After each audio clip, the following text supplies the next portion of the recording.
ہماری دعا اس لیے قبول نہیں ہوتی کہ ہمارا معاملات سودی کاروبار پر مشتمل ہے، سودی کاروبار پر مشتمل۔ کہاں سے دعائیں قبول ہوگی؟ ہمارا جسم کے اندر اترنے والا لقمہ حرام کی کمائی سے آیا ہوا ہے، کہاں سے دعائیں قبول ہوگی؟ یا جب میں تاریخ کی اور آپ کھنگالتا ہوں، جب میں پیغمبر کی حدیثیں پڑھتا ہوں تو مجھے تو ایک واقعہ بڑا رونما ہوا نظر آتا ہے۔ اصحاب رسول، پیغمبر کے صحابہ سفر پر نکلے، قافلہ جا رہا ہے، سفر میں سفر کر رہے ہیں، آسمان پر بادل آ گئے، بارش کا ماحول بن گیا، صحابہ رضی اللہ تعالی عنہم اجمعین پریشان ہو گئے، بارش ہو جائے گی، سفر کرنا مشکل ہو جائے گا، سامان گیلا ہو جائے گا، سفر میں مشکلات پیدا ہو جائیں گی، آسمان پر بادل آ چکے ہیں، امیر سفر نے اصحاب رسول کے قافلے والحمد للہ رب العالمین۔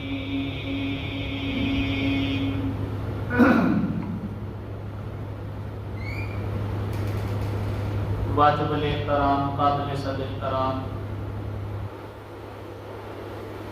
معزز مکرم محترم وقار بھائیوں، بزرگوں، عزیز ساتھیوں، دوستوں،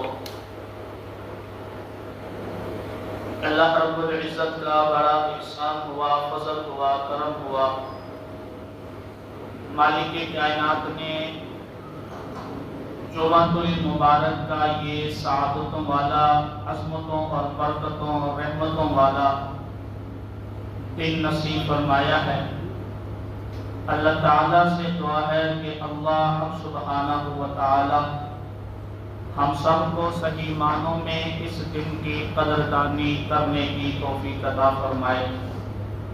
گزشتہ جمعہ آپ حضرات کے سامنے گفتگو کرنے کا موقع نہ مل سکا، جس کی وجہ آپ حضرات کے سامنے ملکی صورتحال اور بارشوں کی شدید پانی کی زیادتی کی وجہ سے، راستوں کی بندش کی وجہ سے ہم آپ تک نہ پہنچ سکے۔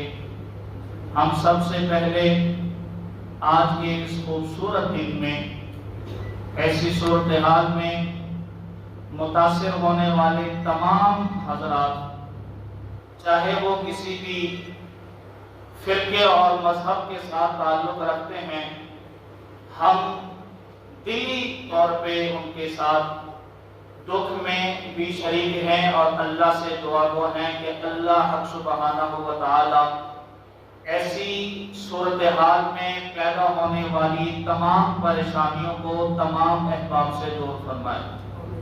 حقیقت بات یہ ہے کہ اتنے بڑے سانحات جو اس سال میں رونما ہوئے اور اس مہینے کے اندر ہمارے بڑے یہ کہہ رہے ہیں کہ ہم نے تاریخ میں ایسی بارش اور ایسا پانی اور ایسی صورتحال کبھی نہ دیکھی تھی۔ ہم اور ہماری سائنس قیافے لگاتی ہے کہ جی یوں ہو جاتا تو یہ نہ ہوتا، یوں ہو جاتا تو یہ نہ ہوتا، موسم اگر اس طرف سے ہوا نہ چلتی تو یوں نہ ہوتا۔ حقیقت میں ہوا وہ ہے جو ہم نے اپنے ہاتھ سے بویا ہے، کیونکہ اللہ کا قرآن 1400 سال پہلے بڑے واضح اور بڑے صاف اور بڑے شفاف الفاظ میں ایک پیغام چھوڑ کر گیا ہے۔ اللہ نے اپنی نبی علیہ السلام کی امت کو آج سے 1450 سال پہلے یہ باور کروایا تھا کہ تم وہی حاصل کرو گے جو تم اپنے ہاتھ سے لگاؤ گے، جو تمہاری اور تمہارے قوم اور قبائل اور برادری اور ذات کے فیصلے زمین سے آسمان پر جائیں گے، ویسے ہی فیصلے آسمان سے زمین والوں پر اتریں گے۔ اب ایسی صورتحال میں بہت کم لوگ ہیں جو یہ سوچتے ہیں کہ یہ اتنی بڑی آفت البتہ بالآخر آئی کیوں ہے، اور اس کا احتساب کرنے کے لیے ہمیں کسی دوسرے کی طرف نگاہ اٹھانے کی ضرورت ہی نہیں ہے۔ ہم کیوں دیکھتے ہیں کہ یار اس کی وجہ سے یہ ہوا، اس کی وجہ سے یہ ہوا۔ بابا اپنی زندگی میں جھانک، تو نے اپنی زندگی میں کون سا ایسا اللہ کا نافرمانی اور اللہ کا جرم ہے جو تو نے نہیں کیا، آج ہم کسی اور کی طرف انگلی اٹھائیں؟ اس لیے اللہ نے پہلے اعلان کیا ہے ظہرت فساد فی البر والبحر بما کسبت ایدی الناس۔ یہ تو قرآن پیغمبر کے دور میں نازل ہوا، اس وقت اللہ اپنے محبوب کے ذریعے سے یہ امت تک یہ بات پہنچا رہے ہیں کہ بھائی ظہر الفساد فی البر والبحر، یہ جو خشکی پر، یہ جو پانیوں پر تم فساد دیکھ رہے ہو، یہ جو اللہ کی طرف سے آزمائشیں عذابات نازل ہو رہے ہیں، یہ کس کی وجہ سے ہیں؟ یہ بما کسبت ایدی الناس، یہ لوگوں کی ہاتھوں کی کمائی ہے، کمائی۔ آج ہم نے جو اعمال کیے اللہ نے ان اعمال کا نتیجہ ہم پر نازل کیا ہے۔ آپ اندازہ لگائیں ایسی صورتحال میں کتنی مساجد میں اذانیں ہو رہی ہیں، لوگ سڑکوں پر نکل کر کے دعائیں مانگ رہے ہیں، آہوزاریاں ہو رہی ہیں، لیکن کیا وجہ ہے؟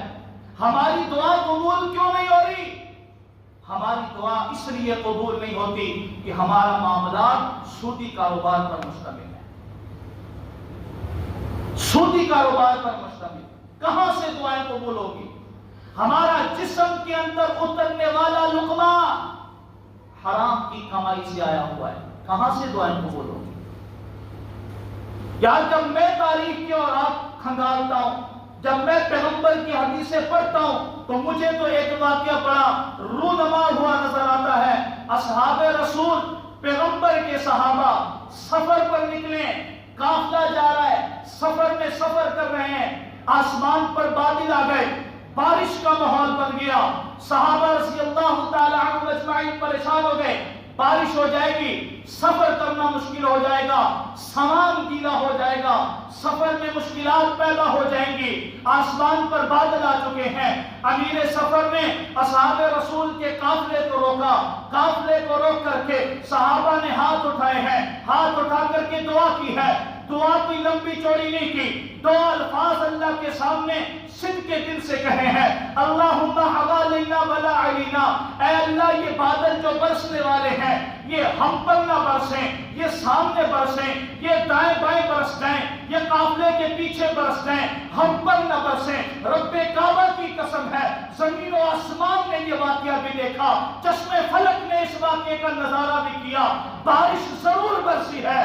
اللہ نے اصحاب رسول پر غیب کی چادر تان دی ہے، بارش برس رہی ہے، اس جانب بھی برس رہی ہے، اس جانب بھی برس رہی ہے، قافلے کے آگے اور پیچھے بھی بارش ہو رہی ہے، لیکن بارش کا ایک قطرہ بھی صحابہ اکرام پر نہیں اترا ہے۔ سبحان اللہ۔ آخر وہ بھی تو انسان تھے نا، وہ بھی تو ہماری طرح تھے نا، آخر کیا ماجرا تھا کہ وہ صرف ہاتھ اٹھاتے ہیں، اللہم حوالینا ولا علینا، اے اللہ ہم پر یہ بارش نہ برسا، ہمیں مشکلات ہو جائیں گی۔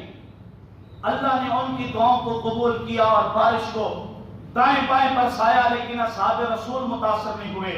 آج کتنی نمازیں ہوئی ہیں، کتنی دعائیں ہوئی ہیں، کتنے بوڑھے بچوں نے ہاتھ اٹھائے، کتنی سست کی ہوئی ماں نے ہاتھ اٹھا کر کے اللہ سے دعائیں مانگی ہیں۔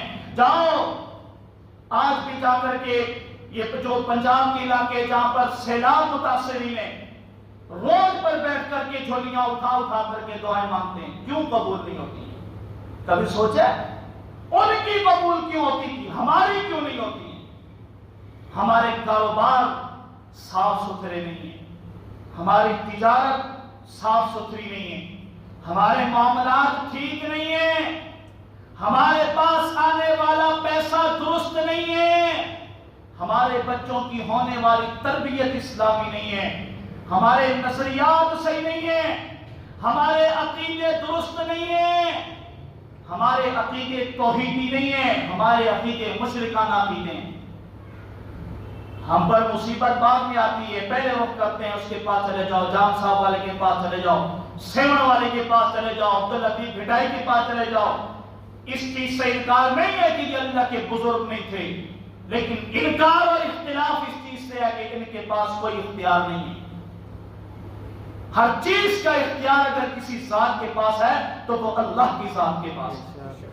آپ جاؤ بلوچستان میں جا کر دیکھو، دربار خود ڈوبے ہوئے۔ یہ ان کے لیے پیغام ہے جو کہتے ہیں ہماری یہ بجلی بناتا ہے، ہماری ڈوبی ہوئی کو یہ کنارے لگاتا ہے۔ او بھائی جا آج اس کو بول اپنے آپ کو تو پانی سے بچا لے۔ ابھی بھی سمجھ سے ہمارے لوگ سمجھداری کے اندر بات نہیں بیٹھ رہی، آج بھی ہم مادی اسباب کی طرف توجہ کی ہوئے ہیں۔ اب میں نوابشاہ سے یہاں تک آیا ہوں، صبح 9 بجے کا گھر سے نکلا ہوں، جگہ جگہ سے روڈ بند کیوں ہیں، بلاک کیوں ہیں، ہمارے گھروں میں پانی۔ او بھائی تم روڈ پر کیوں آئے ہو؟ جا کے مسجد میں اللہ کے سامنے کیوں نہیں گڑ گڑاتے؟ کس نے پانی بھیجا ہے؟ کسی انسان نے کہیں دریا کو جو ہے وہ شگاف ڈال کر کے تمہارے گھروں میں پانی ڈالا ہے؟ پانی اللہ کی ذات کی جب تم نے نافرمانی عروج پر پہنچ گئی، جب تمہارا ایک ایک فعل جو ہے وہ اللہ کی نافرمانی پر اترا، پھر اللہ نے تھوڑا سا تمہیں جھجھوڑا ہے۔ اللہ کہتے ہیں تم کہاں کے طاقتور اور فرعون بن کر کے بیٹھ گئے جو میری طاقت سے مقابلہ کرنے نکلے ہو؟ کون سا گناہ ہے جو ہم سے سرزد نہیں ہوا؟ کون سا گناہ ہے؟ ہم کہتے تھے لوگوں بھائی نماز پڑھ لو، اگلی بڑی خطرناک منزل بڑی خطرناک ہے، اور بھائی آجا اللہ کے گھر میں۔ آگے سے ایک ہی جواب ملتا تھا، مولوی صاحب دنیا میں تو زندگی گزار لیں، بعد میں جو ہوگا دیکھا جائے گا، بعد میں جو ہوگا دیکھا جائے گا۔ میں نے کہا اب گھروں کی چھتیں گر رہی ہیں، اب دیکھا جاتا ہے؟ اب جب بچوں کی سسکیاں تمہاری کانوں میں پڑ رہی ہیں، اب دیکھا جاتا ہے؟ اب جب گھروں کی دیواریں منہدم ہو رہی ہیں، اب دیکھا جا رہا ہے؟ اب جب سر چھپانے کے لیے گھر نہیں ہے، اب دیکھا جا رہا ہے؟ اب جب لاوارثوں کی طرح روڈوں پر پڑے ہیں، اب دیکھا جاتا ہے؟ جب قبر کی پاتال میں اترو گے تب دیکھا جائے گا؟ جب سانپ بچھو حملہ آور ہو جائیں گے تب دیکھا جائے گا؟ جب جہنم کے گڑھے میں پل صراط سے گزرتے ہوئے کٹ کٹ کے گرو گے تب دیکھا جائے گا؟ کیا دیکھا جائے گا؟ کس چیز کو دیکھو گے؟ کس چیز کے اوپر تمہیں فخر ہے؟ اللہ کی نافرمانیاں کر کے ہم نے زمین و آسمان پر جوڑے ہیں۔ اب جب اللہ نے جھجوڑا ہے، ہر بندہ کہتا ہے میری دعا قبول نہیں ہوتی، اللہ رحم نہیں کرتا۔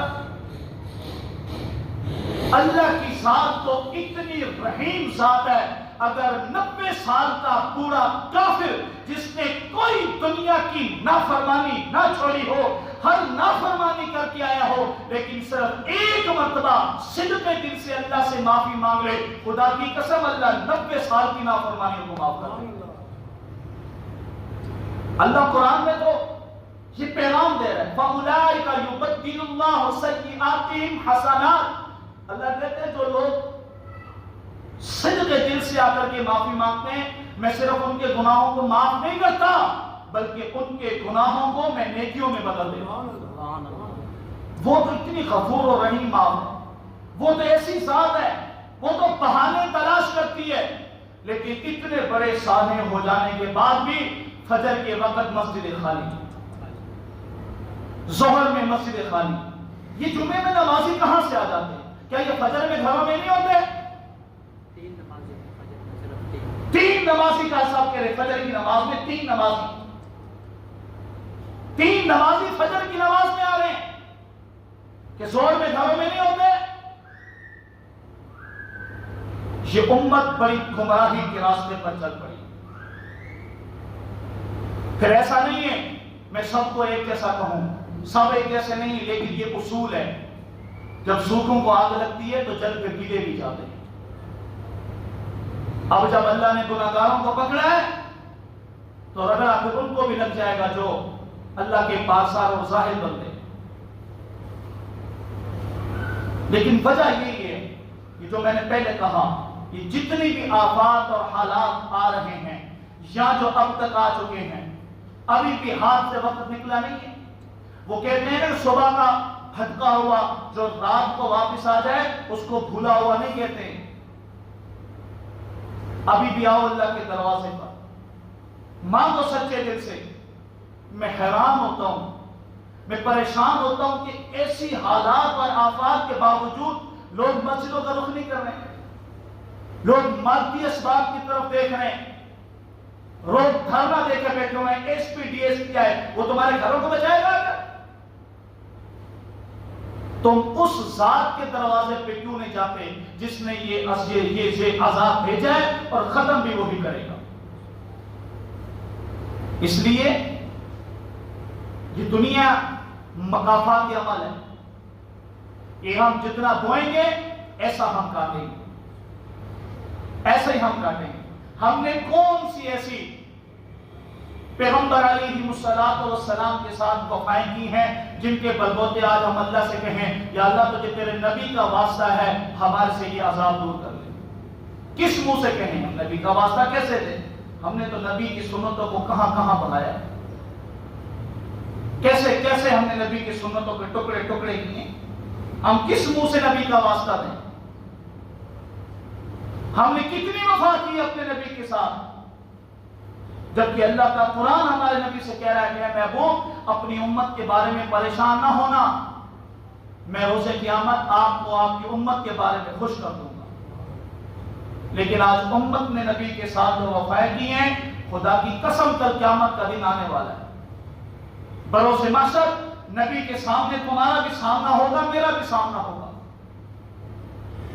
ہمارے معاملات، ہماری تجارت، ہمارے لین دین، ہمارے شادی بیاہ، ہماری خوشی غمی، یہ سب غیر کے طریقے پر، سب غیر کے طریقے پر۔ ہماری تجارت سود سے پاک نہیں ہے، سودی معاملات اتنے عروج پر ہیں، اس کو گناہ سمجھتا ہی کوئی نہیں ہے۔ ایک عورت امام اعظم ابو حنیفہ رحمہ اللہ کے پاس آتی ہے، امام صاحب سے کہتی ہے کہ امام صاحب میری شادی ہوئی کہ کوئی کافی عرصہ گزر گیا، اولاد نہیں ہوئی، میں نے یہ منت مان لی کہ اگر مجھے اولاد اللہ نے دی، جو بھی بیٹا دیا یا بیٹی دی، میں اس کا پخانہ کھاؤں گی۔ اب اللہ نے مجھے اولاد دے دی، اب جب پخانے کو دیکھتی ہوں گھن آتی ہے، دل خراب ہوتا ہے، دل نہیں کرتا، کیا کروں، پریشان ہو گئی ہوں، منت بھی مانی ہے۔ امام صاحب نے کہا کل آ جانا، وہ عورت کل آ گئی، پھر یہی شکایت کی، امام صاحب نے کہا کل آ جانا، وہ تیسرے روز دوبارہ آئی، امام صاحب نے کہا پھر کل آ جانا، پھر وہ چوتھے روز آئی، پھر آ کر کے بیٹھ گئی اور امام صاحب سے کہا آپ روزانہ کہتے ہیں کل آ جانا کل آ جانا، آج مجھے مسئلے کا حل بتاؤ میں کیا کروں؟ خدا کی قسم ہے امام اعظم ابو حنیفہ کی آنکھوں سے آنسو آ گئے اور کہنے لگے پاخانہ کھانے کی ضرورت نہیں ہے، سود خور آدمی کے گھر سے روٹی کا ایک نوالا تھا، سود خور آدمی کے گھر سے روٹی کا ایک نوالا کھا لے تیری منت پوری ہو جائے گی۔ آج ہمارے کتنے گھرانے ایسے ہیں جو سودی کاروبار پر چل رہے ہیں، اللہ کا عذاب نہیں آئے گا؟ اللہ کی رحمت کے فرشتے اتریں گے، اللہ کی رحمت اترے گی، اللہ ہمارے لیے نرمی کے فیصلے کرے گا۔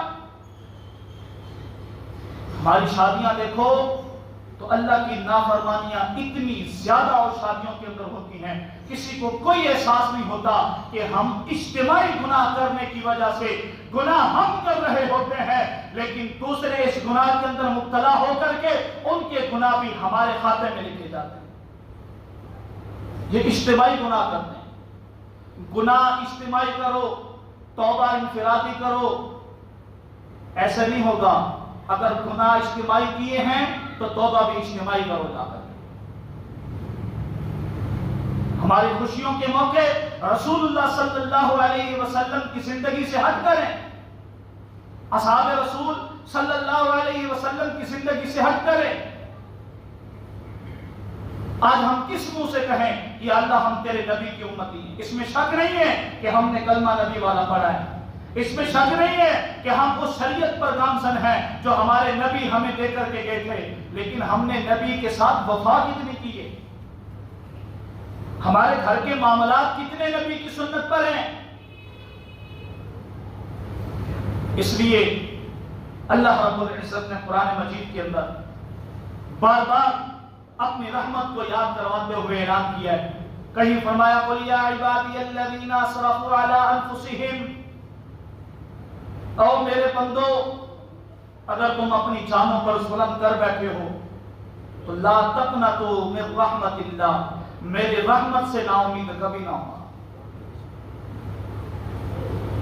دنیا میں ہم نے دیکھا، دنیا میں یہ رواج ہم نے دیکھا کہ کوئی بندہ اگر مجرم ہوتا ہے نا تو دنیا والے اس سے نفرت کرتے ہیں۔ ڈاکو ہے تو اس سے نفرت، شرابی ہے تو اس سے نفرت، زانی ہے تو اس سے نفرت، چور ہے تو اس سے نفرت، اور جناب کوئی دوسرے معاملات میں مجرم کی حیثیت سے ہے تو ہر بندہ معاشرے کا اس سے نفرت کرتا ہے۔ لیکن اللہ کا قرآن کیا کہتا ہے؟ اللہ نفرت نہیں کرتا، ہر بندے کو اللہ کہتے ہیں قل یا عبادی، تو میرا ہی بندہ ہے، تو میرا ہی بندہ ہے، تو نے اپنے اوپر ظلم کیا ہوا ہے، تو نے میری نافرمانیاں کر کر کے زمین و آسمان بھر لیے، تو میری نافرمانیوں میں بوڑھا ہو گیا، اب تیری کمر بھی سیدھی نہیں ہوتی، تیرے ہاتھ بھی کب کب آ رہے ہیں، ہاتھ میں عصا اٹھا لیا ہے، جھکی ہوئی کمر کو لے کر کے، کب کپاتے ہوئے ہاتھوں اور پاؤں کو لے کر کے، اور یہ ہلتے ہوئے سر کو لے کر کے، لڑکھڑاتی ہوئی زبان کو لے کر کے، ایک مرتبہ میرے دروازے پہ آ کر کے معافی مانگ لے، میں تیری ساری زندگی کے گناہوں کو نیکیوں میں بدل رہا ہوں۔ یہ اللہ کا قرآن اعلان کرتا ہے والذین اذا فعلوا فاحشۃ او ظلموا انفسهم، اگر کوئی اپنے جانوں پر ظلم کر رہا ہے، کوئی فحش کاری میں مبتلا ہے، ذکر اللہ فاستغفروا لذنوبہم، وہ آئے اللہ سے معافی مانگے، اللہ کہتا ہے فاستغفروا لذنوبہم، میں اس کے سارے گناہوں کو معاف کر ڈالوں گا۔ اور آگے اللہ نے پھر بتلایا وَمَن يَغْفِرُ الذُّنُوبَ إِلَّا اللَّهُ، کون ہے جو اللہ کے علاوہ تمہارے گناہوں کو معاف کرے گا؟ کون ہے؟ کوئی ہے؟ کوئی ہے جو تمہارے گناہوں کو، تمہاری مصیبتوں کو، تمہاری پریشانیوں کو، تمہارے اس حالات کو، ایسی حالات میں کوئی ہے جو مدد کرنے آئے گا؟ اللہ کی ذات مدد کرے گی، اللہ کی ذات تمہاری آہیں اور فغاں سنے گی۔ کتنے لوگ متاثر ہو چکے ہیں، کتنے لوگ بے گھر ہو چکے ہیں۔ میں اس کے ساتھ ساتھ صاحب حیثیت مالدار لوگوں سے بھی التماس کروں گا، ان حالات میں اپنے مال کی بچاؤ کی خاطر اور ان کے بچاؤ کے لیے انتظام نہ کرو۔ آپ نے دیکھا سوشل میڈیا کا دور ہے کہ لوگوں کے گودام گندم سے بھرے ہوئے تباہ ہو رہے ہیں۔ یہ کون سے لوگ تھے؟ یہ وہی لوگ تھے جو لوگوں کا خون چوسنے کے لیے 4,000 4,500 میں بوری خرید کے رکھتے تھے، پھر 7,000 7,500 میں بیچ کے لے جاتے۔ اللہ نے کہا ہوں بیچو، ابھی بیچو جا کر کے۔ یوریا کلر کے گودام پانی میں بہہ گئے۔ یہ وہ ذمہ دار لوگ تھے جو ہاریوں کا خون چوسنے کے لیے کلر اسٹاپ کر کے رکھا کرتے تھے۔ ابھی حالات دیکھیں، ابھی ان دنوں کے اندر سبزیوں کی جو ریٹ ہے وہ آسمانوں کو چھو رہے ہیں۔ سب منڈی اسٹاکی ہے جو جتنے ویپاری ہیں یہ اب میدان عمل میں اترے ہیں، یہ اب لوگوں کا خون چوسنے پر تلے ہوئے ہیں۔ اللہ کا عذاب نہیں آئے گا؟ تمہارا جمع کیا ہوا مال اللہ کیسے اڑائے گا؟ یہ تمہارے وہم و گمان میں بھی نہیں ہوگا۔ اس لیے رحم کے ہاتھ رکھو۔ صاحب مالدار لوگ ہیں، وہ جو لوگ متاثرین ہیں، سیلاب زدگان ہیں، جو بارش کی وجہ سے بے گھر ہیں، ان کے ساتھ ہمدردی کرو۔ خود جائیں، خود جا کر کے کچا راشن دینے سے بہتر ہے کم دے دو لیکن پکا کر دے دو۔ آج بھوکنے کے لیے ہو سکتا ہے کہ کن لوگوں کے پاس آگ جلانے کا انتظام ہو جائے، لیکن جو پیچھے 2-4 دن گزرے ہیں کہیں بھی آگ جلنے کے آثار بھی نہیں تھے، جو پانی کی شدت اور جو لکڑیوں کا گیلا پن تھا۔ اس لیے ہر ساتھی اپنی ذمہ داری کے توسط سے، اپنی ذمہ داری سمجھتے ہوئے اصحاب رسول کی سنت کو زندہ کرے، اور ہر آدمی اپنے حساب و کتاب سے متاثرین تک پہنچائے۔ وہ نبی کے صحابہ تھے کہ جب میدان امن میں، وہ میدان جنگ کے اندر وہ زخمی حالت میں پڑے ہوئے تھے، ایک پانی لے کر کے آیا، بھئی پانی پی لو۔ وہ پانی پینے لگا، ساتھ میں سے آواز آئی مجھے پانی کی ضرورت ہے، اس نے پانی اس کو دے دیا۔ اس نے کہا مجھے ضرورت ہے، اس نے پانی اس کو دے دیا۔ اگلے نے کہا مجھے ضرورت ہے، وہ پانی گھومتا چلا گیا، کسی کے منہ میں نہیں اترا، سارے شہید ہو گئے تھے۔ ایسی ہمدردی اصحاب رسول کی زندگیوں میں تھی۔ آج ہمیں بھی وہی ہمدردی اپنانی چاہیے، لیکن ہمارے یہاں یہ ہے کہ ہم اپنے گھر بچاتے ہوئے دوسروں کے گھروں کو ڈبا دیتے ہیں۔ اب لوگ یہ کرتے ہیں کہ میرے پلاٹ کے گرد پانی جمع ہے، میں ایک نالی بناؤں گا، نالی بنا کر کے دوسرے پلاٹ کی طرف روانہ کر دوں۔ او بھائی، جو اس پلاٹ کے ساتھ گھر بنے وہ گھر نہیں ہے، جو ادھر لوگ رہ رہے ہیں وہ لوگ نہیں ہیں، جو ان کے بچے ہیں وہ بچے نہیں ہیں۔ اس لیے اپنے گھروں کو بچاتے ہوئے یہ نہ ہو کہ آپ کسی دوسروں کے گھروں کو گرا دیں۔ یہ ایسا دور ہے، ہمدردی، ایثار، محبت کا دور ہے۔ کوئی بھی فرقہ ہو، انسانیت کے ناطے سے ہر کسی کے ساتھ ہمدردی کے ساتھ آپ پیش آئیں۔ اللہ تعالی ہم سب کو سچے دل سے معافی مانگنے کی توفیق عطا فرمائے۔ اللہ تعالی ہمارے عقائد درست فرمائے۔ اللہ تعالی ہمیں 100% سچی اور پکی توحید والی زندگی عطا فرمائے۔ وما علینا الا البلاغ المبین۔